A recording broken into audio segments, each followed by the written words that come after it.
Resumen capítulo 49 del libro Los Ungidos. Esther, la niña hebrea que llegó a ser reina. Casi 50.000 de los hijos del cautiverio se valieron del decreto que les permitiría regresar.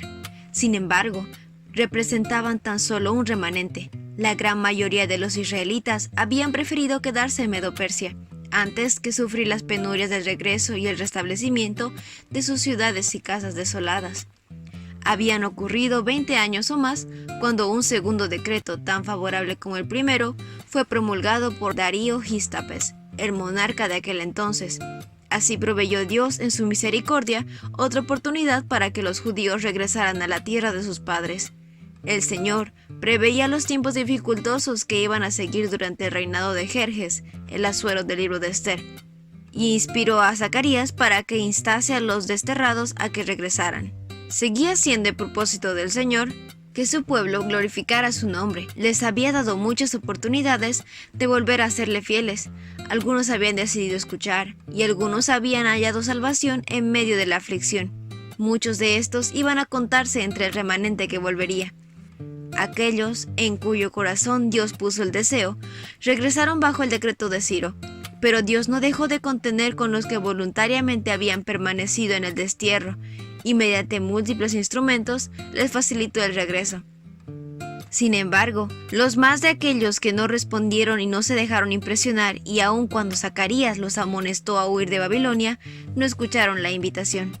Mientras tanto, las condiciones estaban cambiando rápidamente en el imperio medo-persa. Darío Gístapes tuvo por sucesor a Jerjes el Grande.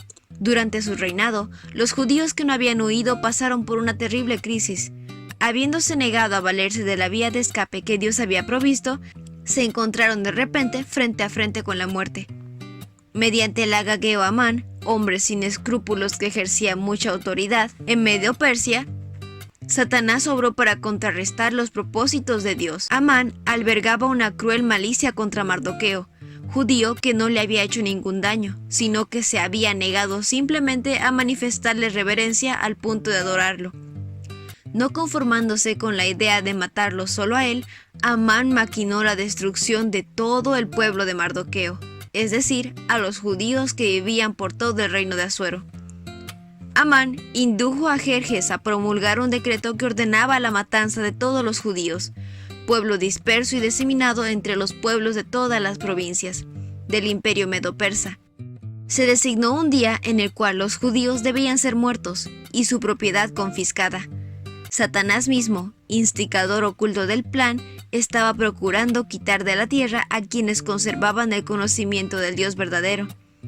En cada provincia donde llegaba el edicto y la orden del rey, había gran duelo entre los judíos. Con ayuno, llanto y lamentos, muchos de ellos, vestidos de luto, se tendían sobre la ceniza. El decreto de los medo-persas no podía revocarse. Aparentemente, todos los israelitas estaban condenados a morir. Pero, en la providencia de Dios, Esther había sido hecha reina. Mardoqueo era pariente cercano de ella. En su necesidad extrema, decidió apelar a Jerjes en favor de su pueblo. Esther iba a presentarse a él como intercesora.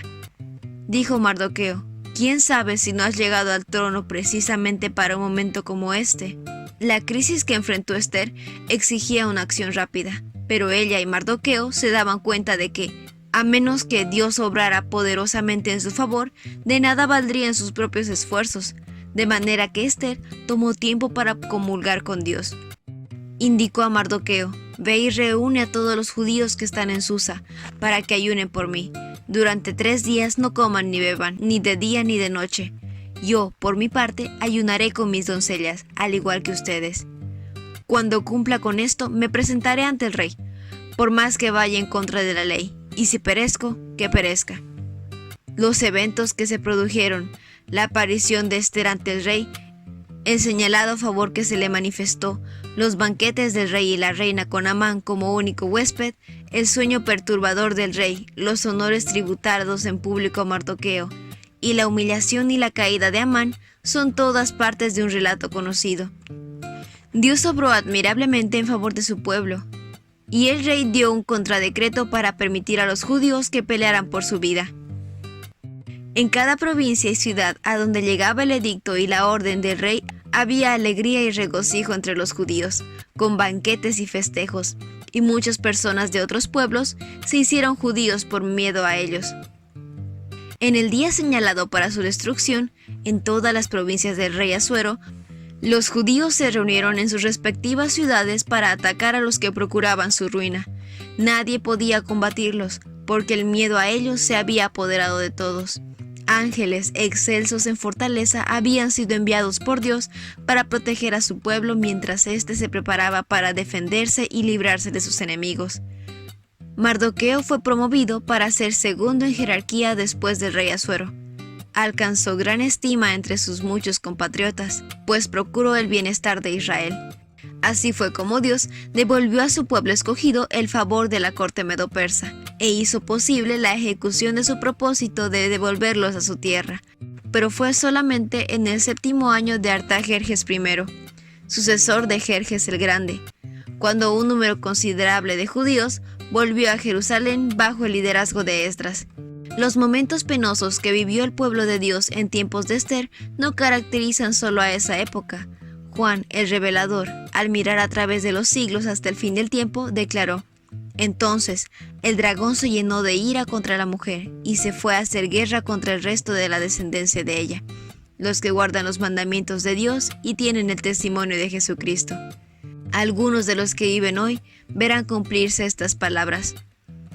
El mismo espíritu que en siglos pasados indujo a los hombres a perseguir la iglesia verdadera, los inducirá en el futuro a seguir una conducta similar hacia aquellos que se mantienen leales a Dios. Aún ahora se están haciendo preparativos para ese último gran conflicto.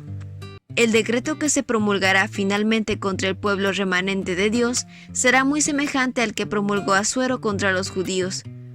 Hoy los enemigos de la verdadera iglesia ven en el pequeño grupo que observa el mandamiento del sábado a un Mardoqueo en la puerta. La reverencia que el pueblo de Dios manifiesta hacia su ley es una reprensión constante para los que han desechado el temor del Señor y pisotean su sábado. Satanás despertará indignación contra la minoría que se niega a aceptar las tradiciones populares. Hombres encumbrados y celestes se unirán con los inicuos y los viles para concentrarse contra el pueblo de Dios. Las riquezas, el genio, la educación se combinarán para cubrirlo de desprecio. Gobernantes, ministros y miembros de iglesia perseguidores conspirarán contra ellos. De viva voz y por la pluma, mediante las amenazas y el ridículo, procurarán destruir su fe, por calumnias y apelando a la ira. Algunos despertarán las pasiones del pueblo, no pudiendo presentar un «así dicen las Escrituras» contra los que defienden el día de reposo bíblico. Recurrirán a decretos opresivos para suplir la falta. Los legisladores cederán la demanda por las leyes dominicales, pero los que temen a Dios no pueden aceptar una institución que viola un precepto del Decálogo. En este campo de batalla se peleará el último gran conflicto en la controversia entre la verdad y el error. Hoy, como en los días de Ester y Mardoqueo, el Señor vindicará su verdad y a su pueblo. Y ese fue el resumen del capítulo 49 del libro Los Ungidos. No olvides compartir el video con tus compañeros de clase o con las personas que tú crees que puedan necesitar este resumen. Nos vemos la próxima.